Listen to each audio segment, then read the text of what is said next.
AP ముఖ్యమంత్రి చంద్రబాబు నాయుడు ఇటీవల నిర్వహించినటువంటి కలెక్టర్ల సమావేశంలో సమీక్షా సమావేశంలో కొన్ని కీలకమైనటువంటి వ్యాఖ్యలు చేశారు. ముఖ్యంగా డిప్యూటీ సీఎం పవన్ కళ్యాణ్ ప్రాతినిధ్యం వహిస్తున్నటువంటి అటవీ శాఖలో అధికారుల పనితీరు బాలేదు, అధికారులు సరిగ్గా పనిచేయడం లేదు, గతంలో కూడా చెప్పాను, ఇప్పుడు కూడా మళ్ళీ చెప్పాల్సి వస్తుందంటూ పవన్ కళ్యాణ్ గైర్హాజరైనటువంటి ఈ సమీక్షా సమావేశంలో ఆయన చేసినటువంటి వ్యాఖ్యలు ఇప్పుడు చర్చనీయాంశంగా మారుతున్నాయి. ఈ నేపథ్యంలో ఈ వివరాలపై మనతో మాట్లాడేందుకు గుంటూరు నుంచి జాయిన్ అవుతున్నారు ప్రముఖ న్యాయవాది రజనీ గారు. నమస్తే మేడం. నమస్తే.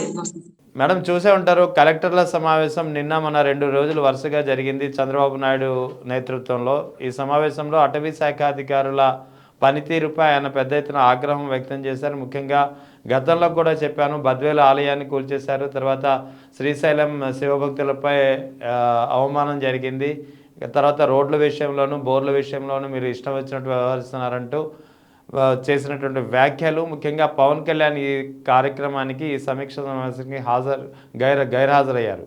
సో అంటే ఆయన గైర్హాజరీలో ముఖ్యమంత్రి ఈ వ్యాఖ్యలు చేయడం అంటే పవన్ కళ్యాణ్ తన శాఖపై సరిగ్గా నిర్వహించడం లేదు అని ఒక సంకేతాలు పంపదలుచుకున్నారా అనే అనుమానాలు కలుగుతున్నాయి.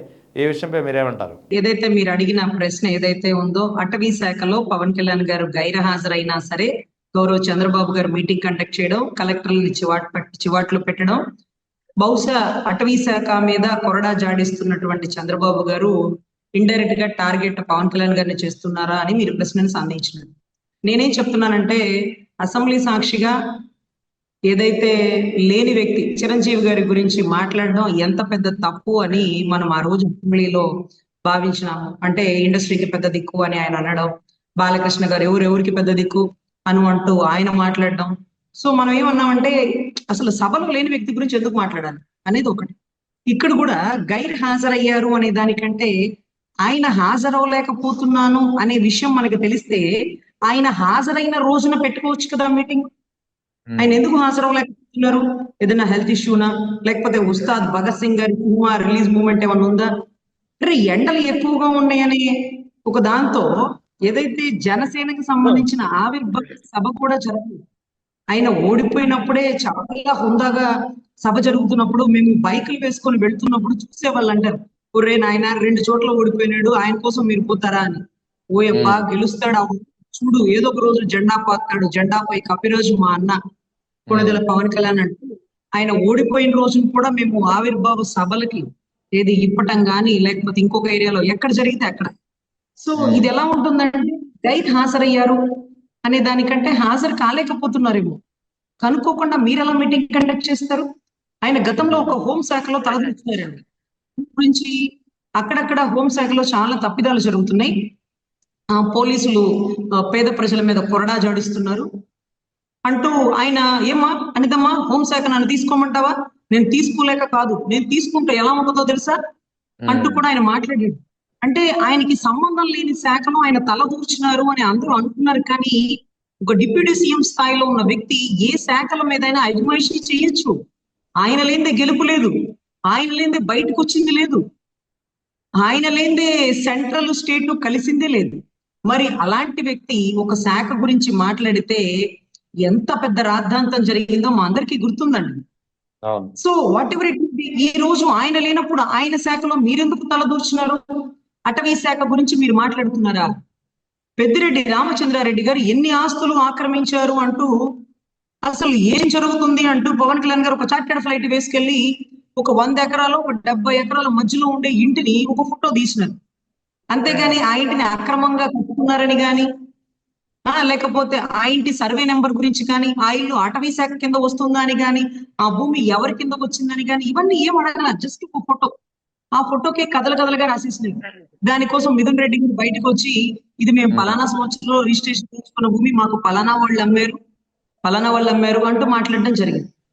అటవీ శాఖ ముఖ్యంగా ఎర్రచందనం, ఎలాంటి ఎర్రచందనం స్మగ్లింగ్ జరుగుతుంది? ఎర్రచందనంలో ఒకప్పుడు అతను ఎవరండి, వీరప్పన్ ఉండేవారు. ఇప్పుడు వీరప్పన్ లేడు. వీరప్పన్ గెటప్లో 175 మంది ఎమ్మెల్యేల, లేకపోతే వైట్ కలర్ కాలర్ వేసుకున్నటువంటి రాజకీయ నాయకుల, ఎవరెవరు? సో వీరప్పన్ లేనప్పుడు పుష్ప 2, పుష్ప 3లు ఎవరు? సో ఈ రోజుకి కూడా ఎర్ర చందనాలు దేశాలు దాటిపోతున్నాయని నేపాల్ బోర్డర్ లో పట్టుకున్న ఎర్ర చందనం చూస్తే అర్థమవుతుంది. కానీ ఎన్ని టోల్ గేట్లు దాటిని, ఎన్ని రాష్ట్రాలు బైపాస్ జరిగినాయి, అన్ని రాష్ట్రాలు బైపాస్ చేసి నేపాల్ దాకా వెళ్ళినటువంటి ఎర్ర చందనం అక్కడ పట్టుకున్నప్పుడు ఇక్కడ అధికారులలో నిజాయితీ ఎంత లోపం ఉందో, ఎంత దాష్టికం లంచం నడుస్తుందో అనేది తెలుస్తుందండి. సో ఎర్రచందనం గురించి ఆయన ఓవరాల్ గా పెట్టారు, చూపించినారు. ఇల్లంత ఖరీదైన ఎర్రచందనం ఉంది, దీని ఖరీదు ఎంత, దీని రేట్ ఎంత, ఎంత కేజీలు ఉన్నాయి, ఎన్ని కింటాలు ఉన్నాయి అంటూ కూడా దీని గురించి జరిగింది.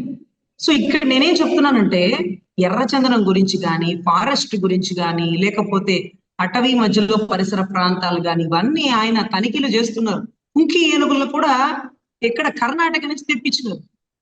ఇంకా చాలా చేసినారు. ఇంటి గౌరవ చంద్రబాబు గారి దృష్టిలో కనపడలేదా? కుంకి ఏనుగులు ఎన్ని సంవత్సరాల తర్వాత మన రాష్ట్రంలో అడుగుపెట్టిని. మీరు చిత్తూరు వాసే కదా, మొత్తం అటవీ ప్రాంతమే కదా, మీకు తెలియదా కుంకి ఏనుగుల అవసరం ఎంతవరకు ఉందో? సో ఆయన ఇది చేయలేదు, అది చేయలేదు అని ఆయన శాఖ కలెక్టర్ల మీద, ఆయన శాఖ అధికారుల మీద గౌరవ చంద్రబాబు గారికి అజమాయిషీ చేసే అధికారం ఉంది. ఎందుకంటే ఆయన చంద్రబాబు గారు కాబట్టి, సీఎం గారు కాబట్టి. కానీ డిప్యూటీ సీఎం గారు కానీ, అటవీ శాఖ మంత్రి కానీ లేనప్పుడు ఇలా జరపడం తగునా అనేది రాష్ట్ర ప్రజల ప్రశ్న అండి. సో ఎనీవే ఆయన సరిగా పనిచేయలేదంటారా, లేకపోతే ఆయన శాఖలో కూడా ఏమైనా తప్పిదాలు జరిగినాయి అంటారా, లేకపోతే ఆయన శాఖలో కూడా ఏదైనా బయట పెట్టాలని మీరు తాపత్రయపడుతున్నారా? So whatever it may be, as your wish. ఆయన మంచో చెడో మీరే బయట పెట్టాలా? సో ఇది కరెక్ట్ కాదేమోనండి. ఒక శాఖ మంత్రి లేనప్పుడు ఆ శాఖ అధికారులతో మీటింగ్ లో జరపడం, ఆయన గైర్ హాజరవడం, అటవీ శాఖ సరిగ్గా లేదని చెప్పడం. అంటే అటవీ శాఖ భూములు అందరూ ఆక్రమించుకుందాం అనుకున్నారేమో, బహుశా ఆయన ఆక్రమించుకోవడానికి అవకాశం ఇవ్వలేదేమో. So whatever it may be, మంచో చెడో ఒకరి మీద ఒకరు పెత్తనం చేయడం ఆపి ఎవరి హోదా వారికి ఉంది, ఎవరి హుందాతత్వం వారికి ఉంది, ఎవరు లేనిదే గెలుపు లేదు అనేది వారికి తెలుసు. కాబట్టి ఆయనకి తగ్గ విలువ ఇచ్చుకుంటూ ఆయన లేనప్పుడు ఇలాంటి మీటింగ్లు జరపకూడదనేమో నా వాదన అండి. ఇంకొక విషయం, ముఖ్యంగా చంద్రబాబు నాయుడు కొన్ని వ్యాఖ్యలు చేశారు. ముఖ్యంగా మంత్రుల పనితీరు సరిగ్గా లేదు, ఎమ్మెల్యేల పనితీరు సరిగ్గా లేదు.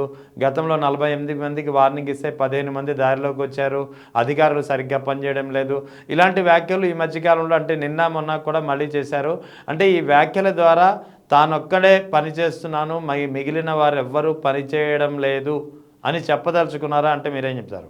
సార్, వేల కోట్లు దేశాలు దాటిపోతున్నాయి, చాలా స్కాములు జరుగుతున్నాయి. ఇవన్నీ వదిలేసి ఒక అధికారిలో ఒక ఎమ్మెల్యే నిర్లక్ష్యంతో జరిగింది అంటే ఇది అవాస్తవాలండి.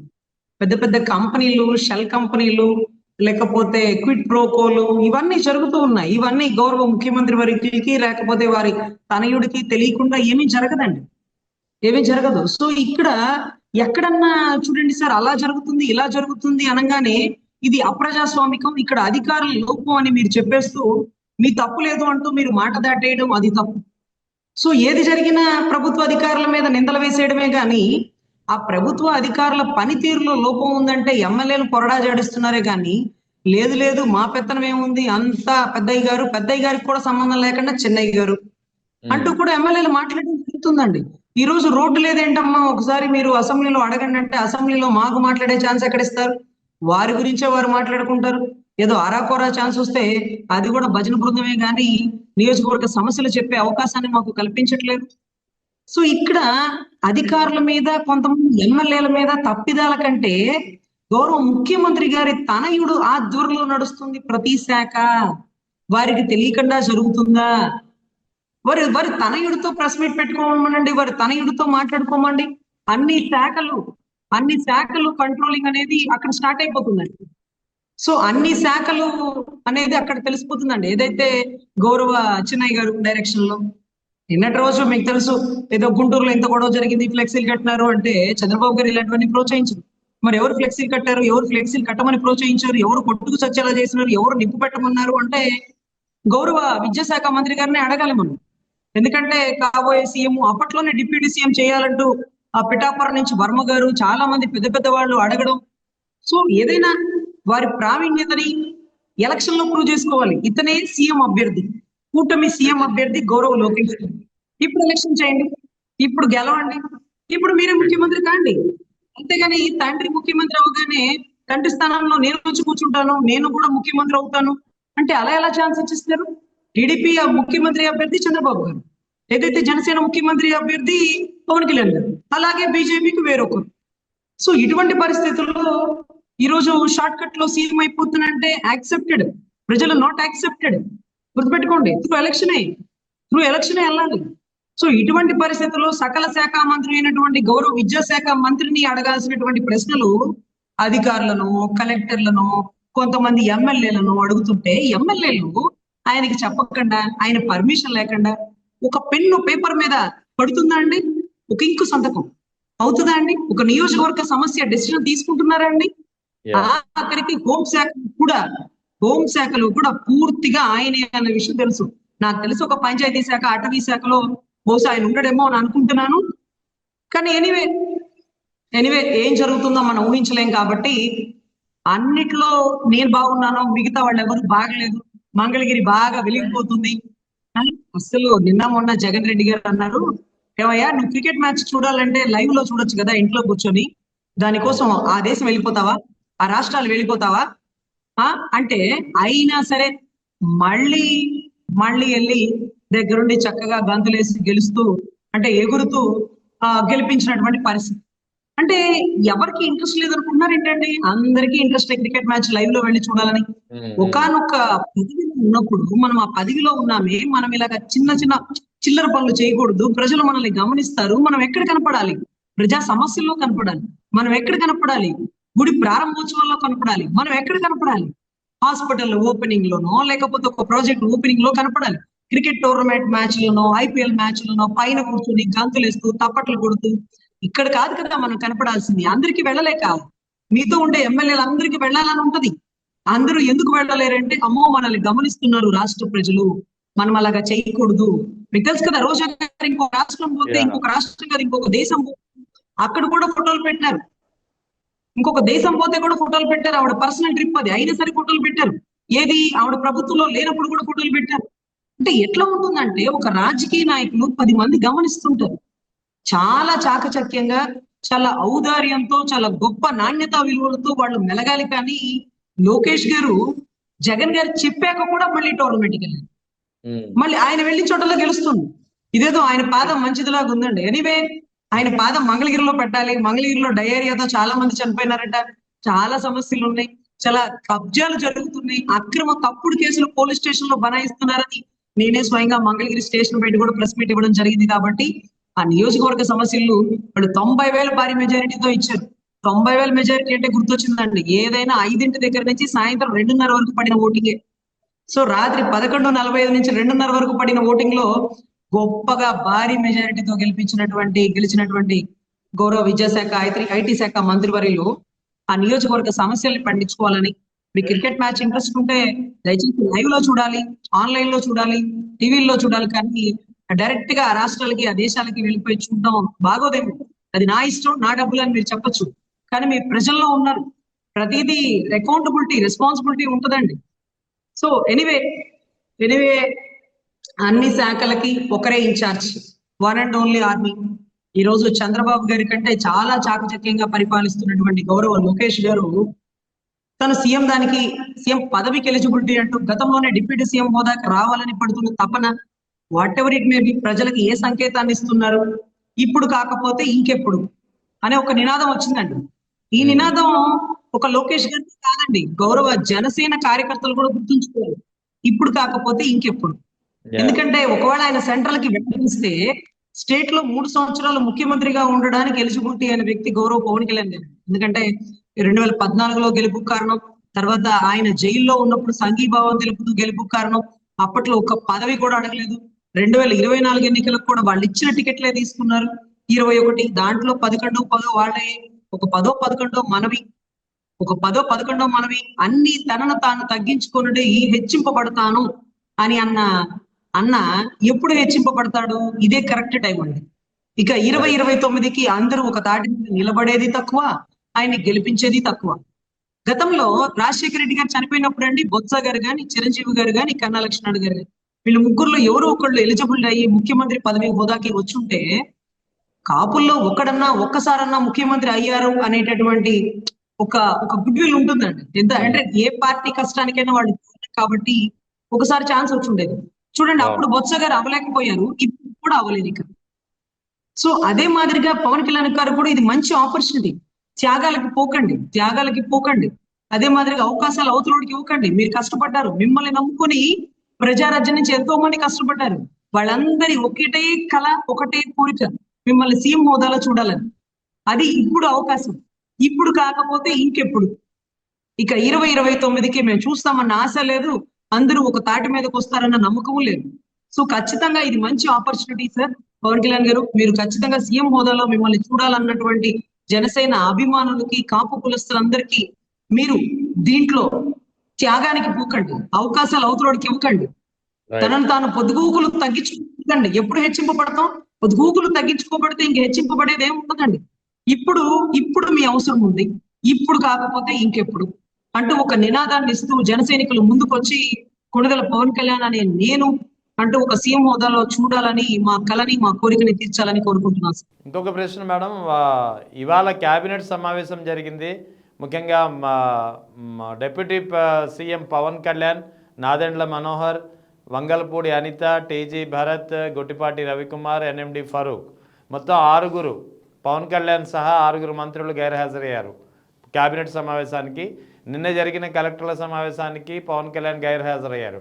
అంటే ఇక్కడ ఏం జరుగుతుంది? కూటమిలో జనసేన టీడీపీ మధ్య లేదా చంద్రబాబు పవన్ కళ్యాణ్ మధ్య దూరం పెరుగుతుందా? అందుకే ఆయన హాజరు కాలేదా? వరుసగా నిన్న కలెక్టర్ల సమావేశానికి, ఇవాళ మంత్రివర్గ సమావేశానికి ఇటు నాదెండ్ల మనోహర్ కూడా హాజరు కాలేదు. ఈ 2 పార్టీల మధ్యన దూరం జరుగుతుంది అంటారా? దూరం అనే దానికంటే ఎప్పుడు మీటింగ్ కండక్ట్ చేస్తున్నారు అనేది ముందుగా ఇంటిమేషన్ ఇవ్వాల్సినటువంటి బాధ్యత మీటింగ్ కండక్ట్ చేసే వాళ్ళకి ఉంటదండి. ఇప్పుడు ఫోన్ చేసి రేపే మీటింగ్ అంటే ఏ షెడ్యూల్లో ఉన్నారో నాకు తెలిసి గొట్టుపాటి బుజ్జి గారు కానీ, అంటే గొట్టుపాటి రవికుమార్ గారు కానీ, అనిత గారు కానీ విజిలేస్తే పరిగెట్టాలి, వాళ్ళకి వేరే ఆప్షన్ లేదు. నాకు తెలిసి ఒక పవన్ కళ్యాణ్ గారే నేను సినిమా షూటింగ్ దాంట్లోనో, లేకపోతే సినిమా ఆడియో ఫంక్షన్ లోనో, వీడియో ఫంక్షన్ లోనో ఉన్నానని చెప్పుకునే అవకాశం ఉంటది. అందులో నిన్నే అల్లు అర్జున్ వాళ్ళ తమ్ముడు మ్యారేజ్ కూడా అకేషన్ జరిగింది. సో కుటుంబ సమేతంగా అందరూ హాజరయ్యారు. సో అలాంటి అకేషన్స్ ఉన్నప్పుడు ఇప్పుడే మీటింగ్ రేపొద్దునే వచ్చేసేయండి అని ఒక టైం పెడితే ఎవరు అందుకోలేరు. అందులోనూ ఆ మీటింగ్ షెడ్యూల్ కండక్ట్ చేసేది కూడా గౌరవ సీఎం గారు కాదు, సీఎం గారు తనయుడు అనే వార్తా కథనాలు వినపడుతుంది. అదేంటది చంద్రబాబు గారు ఎందుకు కండక్ట్ చేయలేదు మీరు అనుకుంటారంటే, చంద్రబాబు గారు ఒక మీటింగ్ కండక్ట్ చేసే ముందు విత్ ఇన్ 3-4 days ముందన్న కనీసం ఇంటిమేషన్ ఉంటదండి. అంత అత్యవసర మీటింగ్లు ఎప్పుడు కండక్ట్ చేస్తారంటే తుఫాన్ హెచ్చరికలప్పుడు, యుద్ధ ప్రాతిపదికన కండక్ట్ చేస్తారు. యుద్ధం నిన్నే జరిగి ఇవాళ ముగోట్ల యుద్ధం 10 రోజుల నుంచి జరుగుతూనే ఉంది కదా. ఇప్పుడు ఎందుకు ఈ క్యాబినెట్ మీటింగ్ ఎవరి కోసం పెడుతున్నారు? ఒకవేళ ఏమన్నా సీఎం అభ్యర్థి నిర్ణయాలు ఏమన్నా తీసుకోవాల్సి వస్తుందా? లేకపోతే ఏ మీటింగ్ కండక్ట్ చేసినా దాని ఆంతర్యం ఏంటి అనేది ఖచ్చితంగా పేపర్ స్టేట్మెంట్ ఇవ్వాలి కదా, శ్వేతపత్రం అంటారు కదా. అందులో పబ్లిక్ కూడా ఇవ్వాలి.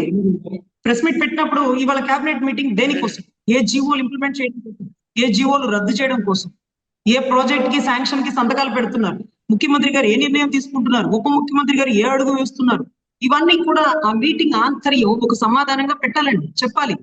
సో వీళ్ళు ఎందుకు మీటింగ్ కండక్ట్ చేస్తున్నారో, ఎందుకు వాళ్ళు హాజరవ్వలేదు, ఎప్పుడెప్పుడు మీటింగ్ అని చెప్పేస్తున్నారు, ఇవన్నీ కూడా ఎవరికీ తెలియదండి. సో ఎనీవే మేము ముఖ్యమంత్రులు, మేము ఏమైనా చేసేయచ్చు, మేము ముఖ్యమంత్రి కొడుకుని ఏ నిర్ణయమైనా తీసేసుకోవచ్చు, మేము సెంట్రల్ కి వెళ్ళిపోతాం, పురంధేశ్వరి గారు మా చుట్టాలు ఉన్నారు అక్కడ, మేము అనుకున్నది జరిగిపోతుంది అంటే ఓట్లేసిన ప్రజలు ఆలోచిస్తున్నారు, గమనిస్తున్నారు.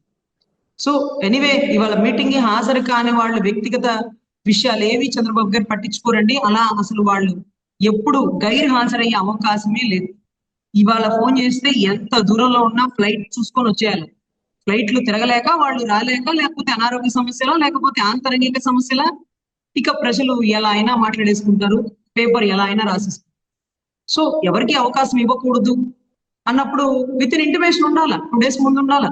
ఒక పవన్ కళ్యాణ్ గారి మాత్రానికి మీరు ఎప్పుడైనా అవకాశం ఇచ్చేయండి. ఎందుకంటే ఆయన షెడ్యూల్ ఎప్పుడెక్కడ ఉంటుందో. ఎందుకంటే ఒక్కొక్కసారి కర్ణాటక వెళ్ళిపోతారు, ఒక్కొక్కసారి చెన్నైలో మీటింగ్ జరిపేస్తారు. అతను ఒక రాష్ట్రానికి ఉప ముఖ్యమంత్రి కానీ దేశానికి ఒక నాయకుడు, సనాతన ధర్మ పరిరక్షకుడు. సో ఎప్పుడెక్కడ ఉంటాడో, ఏ షెడ్యూల్లో ఉంటారో, ఏ సినిమా షూటింగ్ లో ఉంటారో, ఏ కర్ణాటక, తెలంగాణ లేకపోతే చెన్నై మీటింగ్ లో ఉంటుంటారో. సో ఆయనకి ఎగ్జామ్షన్ ఇచ్చేసి మిగతా అందరూ ఏదైతే శాఖ మంత్రులు కంపల్సరీ హాజరు అవ్వాలండి. ఎందుకంటే వాళ్ళ అధినాయకుడు కదా. లోకేష్ గారు ఇచ్చిన ఆర్డర్ ని వీళ్ళు ఒబే చేయాల్సి ఉంటుందండి. ఎనివే పవన్ కళ్యాణ్ గారికి మాత్రం ఒక 2-3 డేస్ ముందు చెప్తే చాలు. దాన్ని బట్టి ఆయన షెడ్యూల్ ఖరారు చేసుకుంటారు. ఎందుకంటే ఎక్కువ ఆయన షెడ్యూల్స్ ఎక్కువ కాబట్టి, ఆయన శాఖలు ఎక్కువ కాబట్టి, ఆయన అన్ని రాష్ట్రాల్లో మేబీ ఢిల్లీకి వెళ్తారు, మహారాష్ట్ర ప్రచారానికి వెళ్తారు, తర్వాత పూణేకి వెళ్తారు ప్రచారాలకి, అలా అన్ని చోట్లకి వెళ్తుంటారు కాబట్టి బియాండ్ షెడ్యూల్ ఆ డేట్ అనేది ఫిక్స్ చేసుకుంటారని నా అనుభవంలో చెప్తున్నాను సార్. ఇంకా మరి ఇవాళ సుప్రీంకోర్టులో ఒక కీలకమైన పరిణామం చోటు చేసుకుంది మేడం. ముఖ్యంగా తిరుమల లడ్డు విషయంలో, జంతువుల కొవ్వు విషయంలో ఒక దుష్ప్రచారం జరుగుతుంది. ఈ దుష్ప్రచారాన్ని ఆపాల్సిందిగా శ్రీనివాస్ అనే ఒక పిటిషన్ వేశారు. జస్టిస్ సూర్యకాంత్ దీనిపై కొన్ని కీలకమైన కామెంట్లు చేశారు. సుప్రీంకోర్టు చీఫ్ జస్టిస్ తిరుమల లడ్డూలో జంతువుల కొవ్వు కలిసింది అని చెప్పడానికి మీరేమైనా ఎక్స్పర్ట్సా అని ఆయన చేసినటువంటి వ్యాఖ్యలు ఇప్పుడు మనం ఎక్కడ ఎవరికి ఆపాదించుకోవాలి? ఆ వ్యాఖ్యలు అయితే ఇప్పుడు కీలకంగా మారుతున్నాయని చెప్పవచ్చు. సార్ ముఖ్యంగా సంవత్సరం క్రితం లడ్డులో పంది కొవ్వు, గొడ్డు కొవ్వు, ఆవు మాంసాలు ఇవన్నీ ఉన్నాయని చెప్పి, చేప నూనె కూడా ఇవన్నీ ఉన్నాయని చెప్పి సనాతన ధర్మ పరిరక్షకుడు కాషాయం కట్టి తిరుపతి సభ సాక్షిగా సనాతని అంటూ ఒక గట్టిగా ఒక విజిలేసిన సౌండ్ తో నేషనల్ మీడియా ఛానళ్ల ముందు గర్జించినటువంటి పరిస్థితి.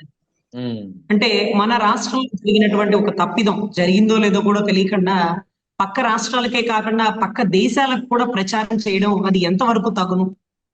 ఎవరు చెప్పారు మీకు? కనీసం వాళ్ళు అలా తిరుపతి సభ పెట్టుకునేటప్పుడు వాళ్ళ స్టేట్మెంట్ ఇచ్చేటప్పుడు కనీసం కంప్లైంట్ కూడా పుటప్ చేయలేదు. అంటే ఈవెన్ దో ఎఫ్ఐఆర్ కూడా అవ్వల. అంటే తిరుమల లడ్డూలో కల్తీ జరిగిందన్న అనుమానమా? లేకపోతే ముందుగానే మీకు తెలియడానికి మీరేమో నా బ్రహ్మం గారి కాలజ్ఞానంలో పుస్తకాల పేజీలో చదివిన వాళ్ళ, రాసిన వాళ్ళ? ఎవరు మీరు?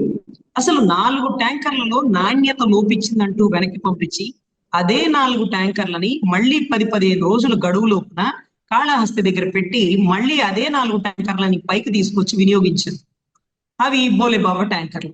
బోలేబాబా ట్యాంకర్లలో కల్తీ ఉంది, నాణ్యత లేదు, ఇంకోటి అంటూ మీరు ఎవరికది హెరిటేజ్ కి అనుబంధ సంస్థ అయిన ఇందాపూర్ కి ఇచ్చేసినారు. 325-320 రేట్లో ఉండేదాన్ని ఏకదం 658 రూపాయలకి పెంచేస్తారు. అంత రేటు ఎలా పెంచుతారు? ఆ టెండర్ వేసేటప్పుడు ఎవరు తక్కువ రేటు కోట్ చేస్తే వాళ్ళకే కదా ఇస్తారు. తక్కువ రేటు కోట్ చేశారు కదా అని నాణ్యత లోపిస్తుందా? ఎందుకు లోపిస్తుంది? స్వామివారికి ఇచ్చే ప్రసాదాన్ని డబ్బులతో కాకుండా, విలువలతో కాకుండా ఒక మంచి విలువతో ఒక సంస్కారంతో తయారు చేస్తారు కదా. అదో అంత గొప్ప తిరుమల లడ్డు నాణ్యత ఏదైతే నెయ్యి అవకాశం మాకు వచ్చింది, మా సంస్థకు వచ్చింది అంటూ చాలా గొప్పగానే పనిచేస్తారు కదా. So whatever it may B sir, అసలు గత ప్రభుత్వంలోనే జరిగింది లడ్డు కల్తీ అంటే. అప్పుడు ఉన్నటువంటి లడ్డు ఏమన్నా ఉందా? అప్పుడు ఆ లడ్డూలో వాడినటువంటి నెయ్యి డబ్బా ఏమన్నా కనీసం దొరికిందా? ఆ నెయ్యిని టెస్ట్ చేయాలి కదా. అప్పట్లో అంటే 2019 నుంచి 2024లో సంబంధిత లడ్డూలు కానీ నెయ్యి కానీ ఉంటే అది కూడా ఎన్డీఆర్బి రిపోర్ట్, ఎన్డీడీబీఆర్ ఇవన్నీ కాదండి.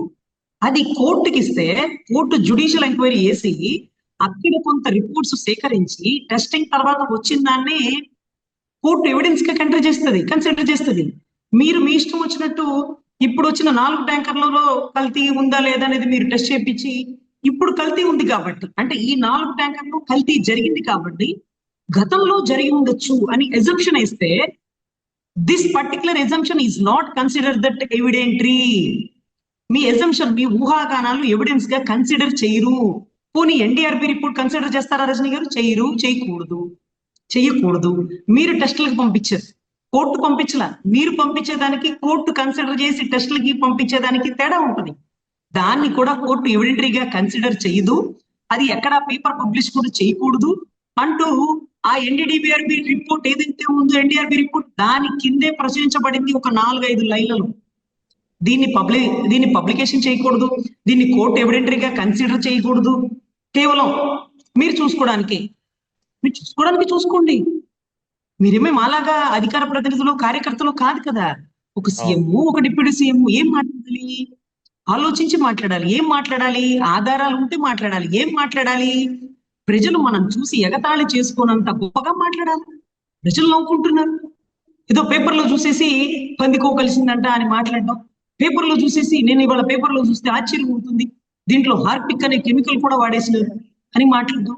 ఇవన్నీ హిందువుల మనోభావాలు దెబ్బతీస్తున్నాయి అంటూ శ్రీనివాస్ అనే వ్యక్తి వేసినటువంటి పిటిషన్ కి జడ్జి గారు ఇచ్చిన సమాధానం. ఏంటయ్యా మీరు, ఏంటి మీ ఊహాగానాలు, ఎవరు మీరు, ఎవరు మీరు, ఒక అత్యున్నత పదవిలో ఉన్నటువంటి మీరు ఆకతాయి పోకిరీలు మాట్లాడినట్టు మాట్లాడతారేంటి, గల్లీలో మాట్లాడుతున్నట్టు మాట్లాడతారేంటి, ఏదో పిల్లలు ఆటలాడుకుంటూ నాలుగు మాట్లాడినట్టుగా. ఒక శాఖ మంత్రులు, ఒక డిప్యూటీ సీఎం స్థాయి హోదాలో ఉన్నవాళ్ళు ఆ రిపోర్ట్ తీసేసుకుని అంటారా, దానికి మాజీ ముఖ్యమంత్రి కారణం అంటారా? ఆ మాదిరిగా మీరు ఫ్లెక్సీలు కట్టి ఫోటోలు వేస్తారా? మీరు ఫ్లెక్సీలు కట్టి ఫోటోలో వేసిన భూమన కరుణాకర్ రెడ్డి, వైవి సుబ్బారెడ్డి, గౌరవ జగన్మోహన్ రెడ్డి గారు, ఈ ముగ్గురులో ఎవరైనా సరే సిబిఐలో గాని, సిఐడిలో గాని, సిట్ లో గాని, ఛార్జ్ షీట్ లో గాని, ఎఫ్ఐఆర్ లో గాని పేరుందా? ఇంత గొప్పగా ఊహించుకునే మీరు రాష్ట్ర భవిష్యత్తును ఊహించుకోండి. అంతేగాని లడ్డూలో కల్తీ జరిగి ఉండవచ్చు, ఆ కల్తీలో పంది పువ్వు కలిపి ఉండవచ్చు, అది వారే కలిపి ఉండవచ్చు. ఇవన్నీ మీరు ఊహించుకోవడమే. కానీ 14-19లో అంటే మీరు 2019-24లో మీరు ఎన్నో మార్లు కొండెక్కారు. మీకు అన్యాయం జరిగిందంటూ మీ సతీమణి మీరు బాధపడ్డారే కానీ లడ్డూలో కల్తీ జరిగిందంటూ ఎక్కడా మీరు కొండ మీద స్టేట్మెంట్ ఇచ్చలా. అలా ఇచ్చుంటే అప్పుడే ఆ లడ్డూని పట్టుకొచ్చేవాళ్ళు, అప్పుడే టెస్టింగ్ పంపించేవాళ్ళు, అప్పుడే తేల్చేసి ఉండేవాళ్ళు. ప్రతిపక్షానికి ప్రభుత్వం తప్పు చేస్తే ఒక ఆయుధం కదా, అప్పట్లో ప్రభుత్వం కదా, మీరు ప్రతిపక్షం కదా, అప్పుడు పట్టుకొని ఉండాల్సింది లడ్డూని, అప్పుడు టెస్టింగ్ చేయాల్సింది నెయ్యిని. అది చేయలే. పరకామణిలో ఇంత డబ్బులు దొంగతనం చేసింది అంటూ ఇప్పుడు తీసుకున్నారు. మీ హయాంలో 2025 జనవరిలో దొంగతనం జరిగింది ₹1,00,00,000. కనీసం ఒక్క మీడియాలో వచ్చిందా అండి, ఒక్క పేపర్ లో వచ్చిందా, ఒక్క చర్చించారా? TTD board member director Bhanuprakash Reddy గారు చెప్తారు, నేను కొండ మీద స్వామి వారికి కాపలా కుక్కని అని. మరి వారికి తెలియకపోయిందా, వారికి తెలియకుండా జరిగిందా? వారికి తెలిస్తే దీని మీద వారు ఎటువంటి చర్యలు తీసుకున్నారు? ఎవరా ₹1,00,00,000 బంగారం దొంగతనం చేసినప్పుడు ఏ కెమెరాలను తట్టుకొని దాటి వెళ్ళిపోయాడు? ఇప్పుడైనా ఎలా బయటకు వచ్చింది? సింహాచలంలో దొంగతనం జరిగిందని గౌరవ జగన్ రెడ్డి గారే బయటకు వచ్చి చెప్పాలి. ఆయన చెప్పే వరకు మాకు తెలియదు. ఈ మాదిరిగా కొండలో కూడా, కొండ మీద ₹1,00,00,000 బంగారం పోయిందని కూడా ఆయన బయటకు చెప్పాలి. అది కూడా మాకు తెలియదు. సో దయచేసి మనల్ని మనం ఖచ్చితంగా ప్రజలు మనల్ని చూస్తున్నారని గమనించుకుంటాం. ఊరికే పేపర్ లో ఉండే స్టేట్మెంట్, ఎన్డీడీబీఆర్ రిపోర్ట్ నేను చెప్పేస్తానంటే న్యాయస్థానాలు చూస్తూ ఊరుకోవండి. ఇది దేశ ప్రతిష్ట, ప్రపంచ ప్రతిష్ట అయినటువంటి లడ్డు కాబట్టి మీ హెరిటేజ్ లో నష్టం రాగానే మీరు 100 కోట్లకి పరువు నష్టం వేసేసినారు. ఇప్పుడు మీరు స్వామివారి పరువుని ఇంత తీసేసినారు. స్వామివారి 10,000 కోట్లకి వేయాలేమో పరువు నష్టం. మరి మీరు కడతారా, మీ శాఖ మంత్రులు కడతారా, డిప్యూటీ సీఎం గారు కడతారా, సీఎం గారు కడతారా, ఎవరు కడతారు? ఆయన పరువుకి ప్రతిష్టకి భంగం వాటిల్లించిన వారు ఎవరు? లడ్డూలో పందికో కలిసిందని ఊహాగానాలతో ప్రచారం చేసిన వారు ఎవరు? వారు స్వామి వారికి పరువు నష్టం కడతారా? కడితే ఎన్ని వేల కోట్లు కడతారు? ఆయన తరపు నుంచి పిటిషన్ వేసే అధికారి టీటీడీకి, చైర్మన్ కి ఉంటుందా? ఆయన వెయ్యాలా? ఆయన మాట్లాడితే చేతిలో మీడియా ఉంది, మీకు చుక్కలు చూపిస్తానంటాడు. ఆయన ఏంటో. సో దయచేసి వాళ్ళ తప్పులు వాళ్ళు సరిదిద్దుకోవాలని కోరుకుంటున్నామండి. Right madam, thank you very much. Thank you.